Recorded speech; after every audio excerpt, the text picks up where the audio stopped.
The Johnson family was moving into their new home that sat on a large property surrounded by dense woods. They were excited for the new start, a chance to start over and leave their unfortunate situation behind them. They spent the day unpacking, and their son, Timmy, set out to explore the area. On their first night in the new house, Timmy, back from his exploration, came running into their room, sweating profusely and babbling about a new friend he had made. The parents, Mr. and Mrs. Johnson, tried to calm Timmy down to get the full story, but he was just too excited. He kept talking about a boy he had met in the woods, a boy he called the Pale Boy. The next day, Mr. Johnson followed Timmy into the woods, determined to get to the bottom of the strange behavior. He trailed his son until he came across an eerie clearing, the leaves overhead completely still despite the light breeze.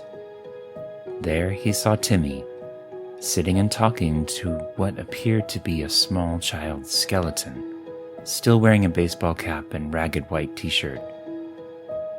Mr. Johnson was horrified and immediately ran to call for his wife. When Mrs. Johnson arrived, she was equally disturbed by the sight before her. The skeleton appeared to be that of a child no older than Timmy, and it was in a state of advanced decay with only small bits of flesh clinging to the bleached bones. The parents were horrified and couldn't understand how their son had made friends with a dead child. They tried to explain the situation to Timmy, but he wouldn't listen. He kept insisting that the Pale Boy was his friend, and that they needed to leave him alone so they could play together. The parents became increasingly worried and started to suspect that the woods surrounding their new home was cursed. That night, strange things started to happen. They heard strange noises coming from the woods, and the temperature in their house dropped dramatically. The parents became more and more frightened, but Timmy remained unfazed. He kept insisting that the Pale Boy was his friend and that he was in no danger. The next day, Mr. Johnson decided to venture deeper into the woods by himself that night to try to find out what was going on. Deeper into the woods, he discovered an old cemetery and found several graves that appeared to have been disturbed.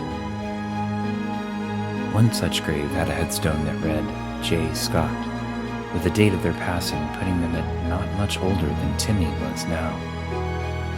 The parents soon realized that the skeleton Timmy had been talking to was one of the children that had been buried there. A twig snapped behind him and he spun around to see a small skeletal hand inching out from behind a large rock. Mr. Johnson raced back to the house, waking everyone in a panic. The Johnson family packed up their belongings and fled their new home in the middle of the night, taking only what could fit in their small sedan. They vowed to never speak of the experience again.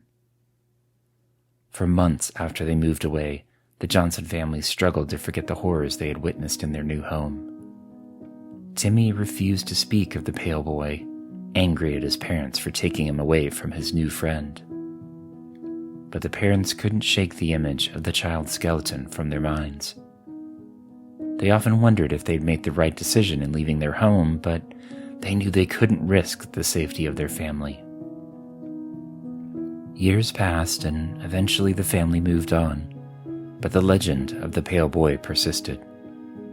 People whispered that the woods were haunted by the spirits of the children who had been buried there, and that the Pale Boy was the ghost of a child who had died a terrible death. Some even claimed that if you entered the woods at night, you would hear the ghostly laughter of children echoing through the trees. Despite these rumors, the woods remained a popular place with young people who liked to gather there and explore.